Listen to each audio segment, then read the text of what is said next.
Cinema ఇండస్ట్రీలో backup అంటే చాలా అవసరం. తండ్రి లేదా తాతలు హీరోలైతే వారి పిల్లలకు ఎంట్రీ తేలిక. ఎందుకంటే ఇప్పటికే ఏర్పాట్లు పరిచయాలు ఉంటాయి కాబట్టి అవకాశం రావడానికి ఎక్కువ కష్టపడాల్సిన అవసరం ఉండదు. కానీ కేవలం బ్యాక్గ్రౌండ్ ఉంటే చాలు అనే గ్యారంటీ లేదు. శ్రీకాంత్ కుమారుడు రోషన్ నిర్మలా కాన్వెంట్ సినిమాతో హీరోగా ఎంట్రీ ఇచ్చాడు. ముందు నుంచి రుద్రమదేవులో చైల్డ్ ఆర్టిస్ట్ గా కనిపించాడు. తరువాత పెళ్లి సందడి సినిమాలో హీరోగా నటించాడు. గుడ్ లుక్, మంచి యాక్టింగ్, ప్రామిసింగ్ టాలెంట్ ఉన్న సోలో హీరోగా నిలబడలేకపోతున్నాడు. ప్రస్తుతం మోహన్ లాల్ తో కలిసి వృషభ అనే పాన్ ఇండియా సినిమాలో నటిస్తున్నాడు. ఇంకా ఛాంపియన్ అనే సినిమాలో కూడా నటిస్తున్నాడు. కానీ పూర్తిగా హీరోగా నిలిచే అవకాశాలు మాత్రం రావడం లేదు.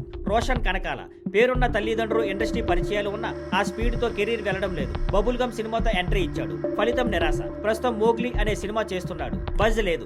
ఆకాష్ పూరి చోర్ బజార్ తర్వాత పూర్తిగా గ్యాప్ లోకి వెళ్లిపోయాడు. 3 ఏళ్లుగా కొత్త అవకాశాల కోసం ప్రయత్నిస్తున్నాడు. కానీ ఇప్పటి వరకు లాభం లేకపోయింది. సంతోష్ శోభన్ పేపర్ బాయ్ తో ఫేమ్ సంపాదించాడు. కానీ ఆ తర్వాత వరుస ఫ్లాపులతో దెబ్బతిన్నాడు. అతడి తండ్రి శోభన్ మంచి దర్శకుడే అయినా అతడికి స్ట్రాంగ్ హిట్ మాత్రం రాలేదు. చివరిగా ఈ మధ్య చాలా మంది స్టార్ వారసులు మంచి లుక్స్, టాలెంట్ ఉన్న సినిమా హిట్ అవ్వకపోతే ఇండస్ట్రీలో నిలబడడం కష్టం అవుతోంది. బ్యాక్గ్రౌండ్ ఉన్న బాక్సాఫీస్ విజయమే హీరోను నిలబట్టే దిక్కు అన్నది మరోసారి నిరూపితం అవుతోంది.